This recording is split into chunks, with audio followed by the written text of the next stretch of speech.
Welcome to A Better HR Business, the podcast that looks at how HR consultants and HR tech firms grow their businesses and how they help their employers to get the best out of their people.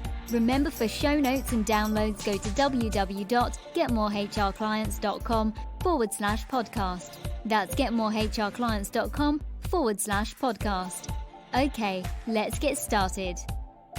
Hello, welcome back. Great to have you along. And I'm really looking forward to today's conversation with Dean Mathews. Dean's a fascinating guy. He is the founder and CEO of a very cool company called OnTheClock, which is in obviously time management and time recording, etc., for employees in the workforce.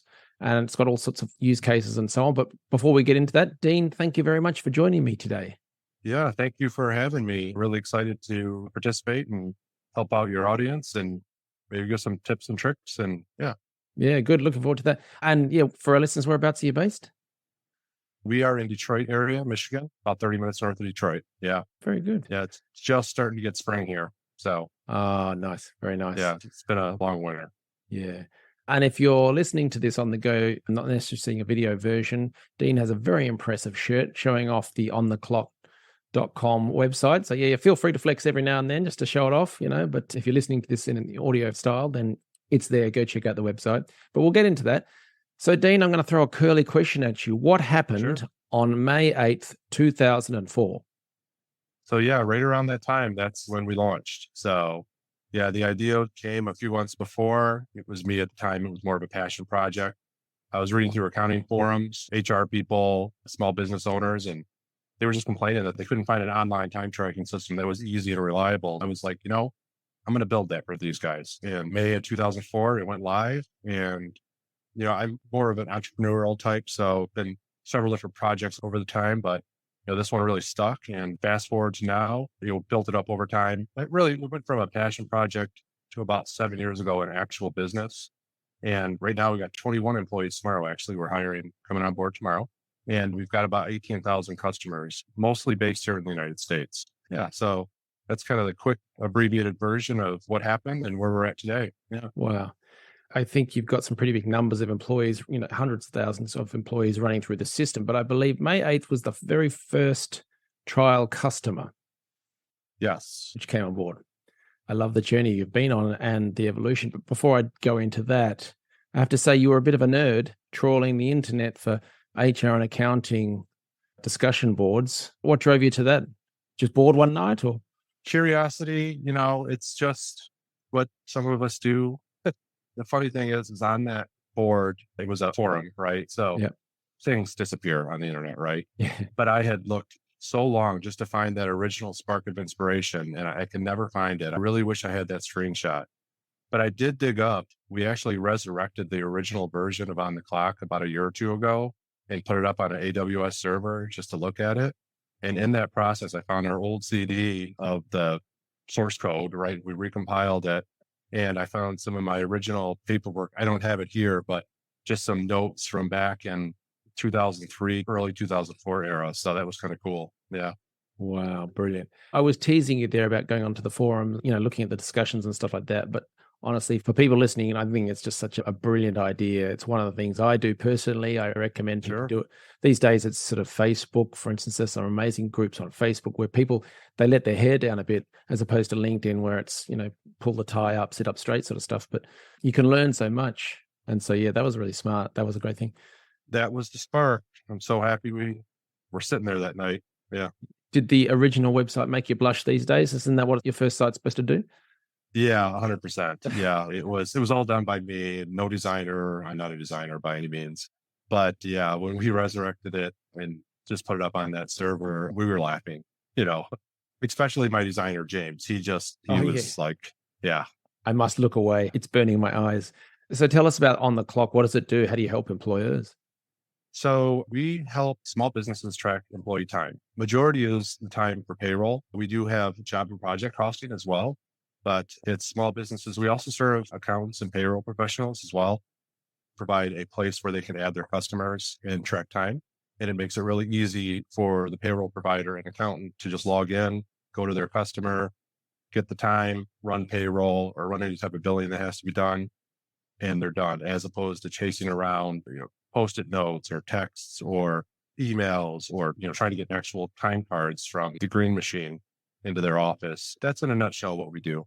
Nice. I used in one of the businesses, there was a warehousing logistics operation and they used a system called paperless, but I've never seen so much paper in all my life. It was ridiculous. So I love the fact that, you've taken the time element. How did you, you read in the forums, there were issues around time management or time recording, all that kind of stuff. But, there's some big well-known companies out there that have done this kind of stuff, and the old Bundy clock-in systems have been out there for a long, long time. Was that crazy, brave, something else to go into that area? What led you down that path? Kind of going back to that day, it was, you might call it possibly a little bit of naivety, as well as just really wasn't concerned about the competitors. I saw that problem. They were all talking about it. And it was recent at the time. So that means that they could not find a solution to their problem. So I just kind of ignored the rest and just went for it. It's sometimes you just got to do it. That's smart. Yeah. There's lessons for anyone in any sector, not just the HR world, but the fact that there are existing players. Don't let that put you off, whether it be a software or a consulting business, that there's always opportunities, or you can segment or niche however you wish. So I like the fact that there was evidence there. They were complaining. So quite clearly, whatever they were using at the time doesn't fit their needs. You've probably heard this plenty of times. You hear it a lot in marketing. Are you competitor focused or customer focused, right? Who should you be focusing on? Of course, it's the customer, right?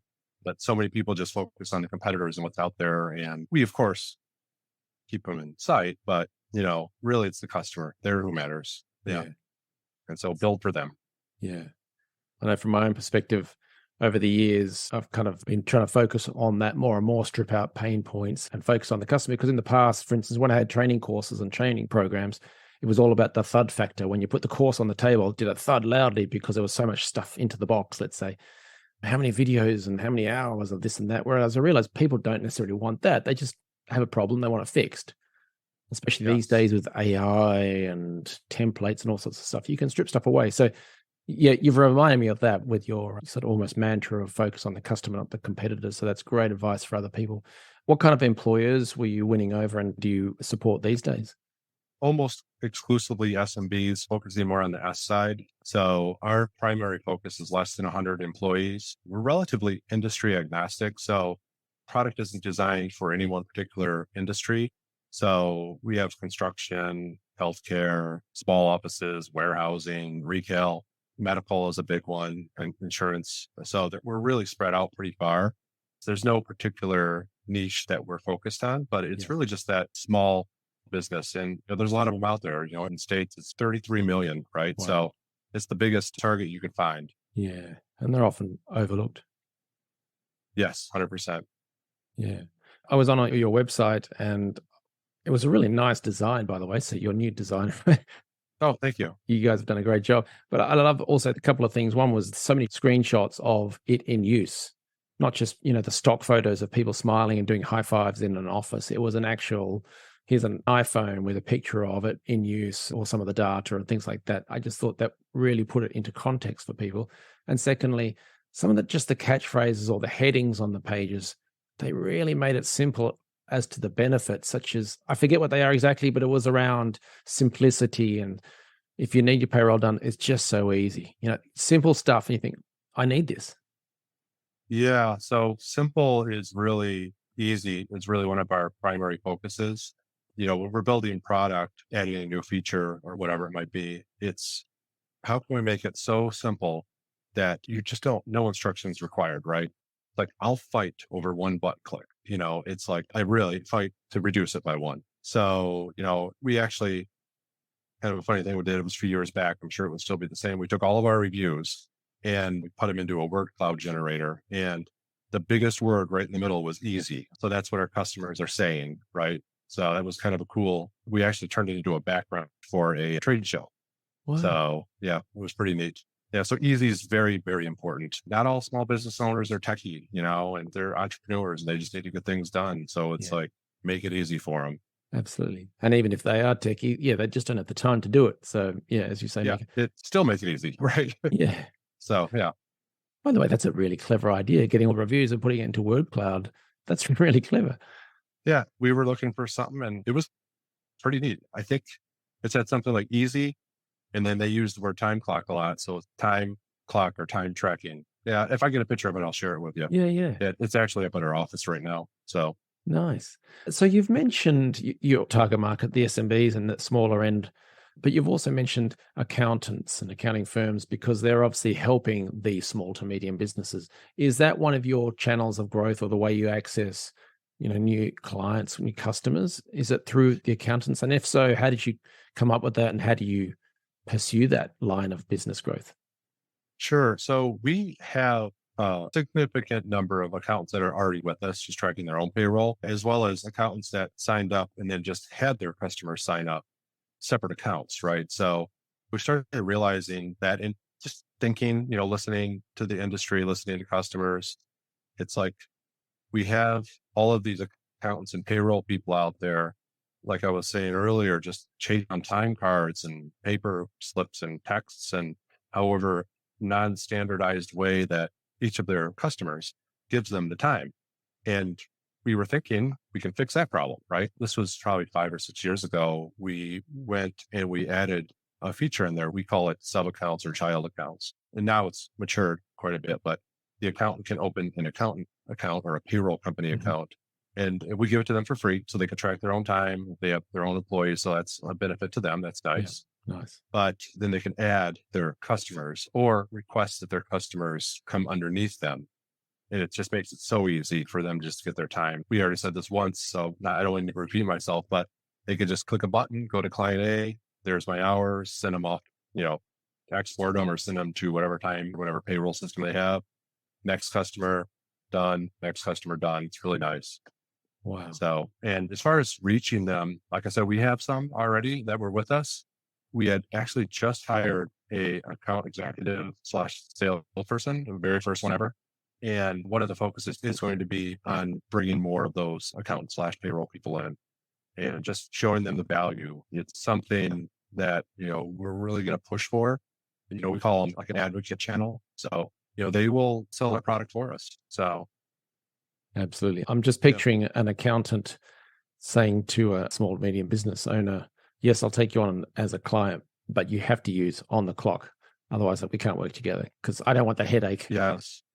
We've had some of that. You can't always force them, right? But they push real heavily sometimes. So, and those are really our kind of, we got a couple of those payroll companies that are pushing us pretty heavy. So, yeah. Wow. How do you thank them or support them or help them? Because I think that's just such a wonderful channel to have. Yeah. So currently, I'm going to be very transparent. We're not doing the best at that. We're actually this year, we're going to be doing a revamp of our accountants program. So, as far as supporting them, of course, the product works really well. They can see all their clients. It's very easy to use. It's easy for everybody and they can get their hours for payroll.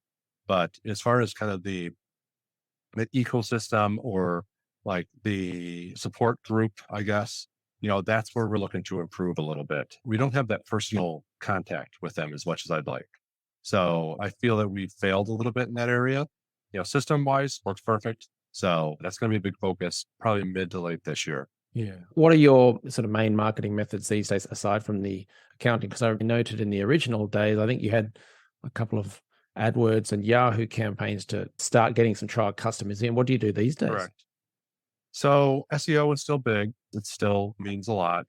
So we do focus on SEO and we do a little bit of paid. Paid's been hit and miss. It's just, you think it's going to work. You think you can just throw money at something and you get leads, but we've had several iterations with some really big hitters as well. And it hasn't gone as well as we'd like. However, we had just recently done some later last year ourselves. Edgardo, who was our marketing director, we just did it internally and we actually had really good results with that. And so we're continuing to build on that. So SEO, paid. So a lot of our customers come from the App Store. So ASO is important to make sure your app looks good and attracts people. The store listings look good. Again, screenshots of the product, right? So, and then for us, we mentioned advocates before. Our customers, business owners know other business owners. So if you build a product that's really good, well, guess what people do? They recommend it, right? Mm-hmm. So do our best to try to facilitate and make it as easy as possible for them to recommend our product.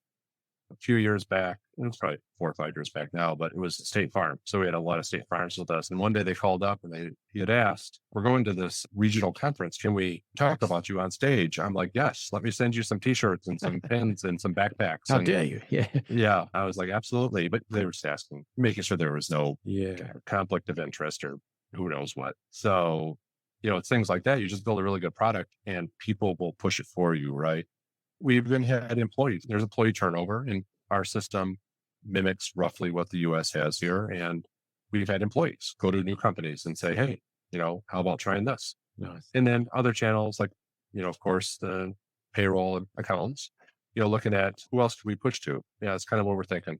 Yeah, teaming Yeah. up with others. But again, you repeated that word easy. It reminds me of we all use different bits of software here and there for different things. And there are some where they're great, they're constantly working on new features to add. But sometimes I feel like I don't necessarily need the AI blockchain personality to develop a Yeah. app thing. I just want this bit to work a bit better and faster. Could you do that first and then go on to the cool stuff? And so, yeah, you've repeated the easy word, that mantra almost a few times. And I guess that's why it gets so well referred, probably has such a high end net promoter score where people will refer it to other people. And yeah, focusing on not just usability, but people enjoying it and just finding it easy to use is so important. It's obviously worked so well. Do you have advice for others who are either starting or growing an HR software business? Any lessons you've learned along the way? And it doesn't necessarily need to be marketing related, but I'm just curious to hear what you have gathered up.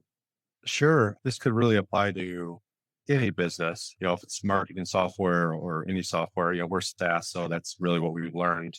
I think one of the biggest things is, really understand what your customer needs, what their problem is. Don't just build a solution without talking to them and understanding them or reading forums or wherever it is you get your information, and really try to figure out what it is that they're looking for. And then either if you haven't built your product yet, build it to solve that problem or pivot it to solve that problem. Along the way, of course, easy, right? Make it that easy as possible. People nowadays, we're so busy. We just want to get in, do our business, get out. Yeah, be probably first one, is really just build something people want. I mean, it's simple, but so many people have such a hard time executing that. Very good. And then on the HR/people management side of things, you mentioned that, yeah, you've, like any business, people will come and go. There'll be people leaving and moving on. But you mentioned the fact that some of them have referred on your business, your product to where they have moved to. And I'll bet they wouldn't have done that had they not enjoyed their time there. Because if they left going, "Oh, what an awful place it was," there's no way I'm going to refer them, even if it is a good product. So you obviously have done some great stuff along the way in terms of creating the right culture and bringing good people and stuff. What advice would you have on the managing people side of things? One of our values, our very first one, is actually a passion for people, right? So I actually put our team above pretty much everybody, everything else. If you don't have your team on board, you're not going to service your customer. You're not going to build a good product. You're not going to have good customer support, all the other pieces that fall into place. And then, turnover, like we have basically zero turnover here. So it takes 6 months to a year for somebody to get pretty good at what they're doing. And if your average turnover is 2-3 years, I mean, look at the wasted inefficiency there, right? And, of course, we don't treat our people good to reduce turnover. It's just a good side effect. It's just really one of my core values is a passion for people. Yeah. Yeah, great advice. So you guys have quite a lot of resources available. Just want to give us a quick overview before I send people to the website itself. So you've got webinars and things like that. Can you just give us a quick overview of what you've got there and how it helps people? Sure. Yeah. We have a pretty wide variety, like you said, webinars. The marketing side of the website itself is very informative, and we try to break that down as simple as possible so everybody that is there can understand what we're doing and what we're offering. We have a YouTube channel. Some of them are pretty entertaining. Our crew, they get pretty good sometimes. So this is kind of interesting. So our help section is publicly facing. So if you just scroll to the bottom, you can click on help. And I've had people that have told me they've read through the entire help section, or maybe not the entire, but they read a significant portion of it before they signed up. So it's kind of interesting, so I guess that's a resource some people like to read through before they sign up. And then we do offer a free trial, right? 30 days. So that's really easy. You don't need a credit card. So you get to actually use the system. That's probably one of the biggest resources we have. that you could actually try the system, add a couple employees, add yourself, clock in and out, see your hours, test out the features. So those are probably the major resources we have from kind of a marketing standpoint. Yeah. No, I think it's smart because so many companies sort of waste that opportunity and don't put information there that can help either potential customers or customers themselves or people who can refer your business. And obviously with the big focus on the accountants, it's great to have that sort of stuff there. And one more thing I forgot to mention, we actually answer the phone. What? Yeah. So we'll get that reaction sometimes that I can't believe you're actually answering the phone. I don't know the exact rate, but it's significantly way higher than like your average call center. We don't have a call center, by the way. We have specialists that we call them. So we're doing really good there. And so, yeah. That's good. It seems like it's a very good product, does what it is expected to do. It's easy to use. People enjoy it. They refer it on. Employees enjoy being there and are doing a great job and having some fun as well. So obviously you've built a great business, and I just want to thank you for sharing all your advice, your stories, and I wish you the best for going forward. If people want to learn more about the business and some of the resources and things we've talked about, what should they do next? Best option would just go to the website, OnTheClock.com, or just Google search for OnTheClock. We're right at the top there. You can learn about our product. You could open a free trial. You could learn about us. We have our, some blurbs about us. So yeah. Brilliant. Excellent. Well, Dean, thank you very much for your time again. I've really enjoyed our chat. Appreciate it. Thank you. Thanks for joining us today on A Better HR Business, the podcast that explores the world of HR consulting and HR tech businesses. For show notes and downloads, go to www.getmorehrclients.com/podcast. That's getmorehrclients.com/podcast. Remember to subscribe and share the show with any friends who are busy growing a HR business. Thanks, and see you next time.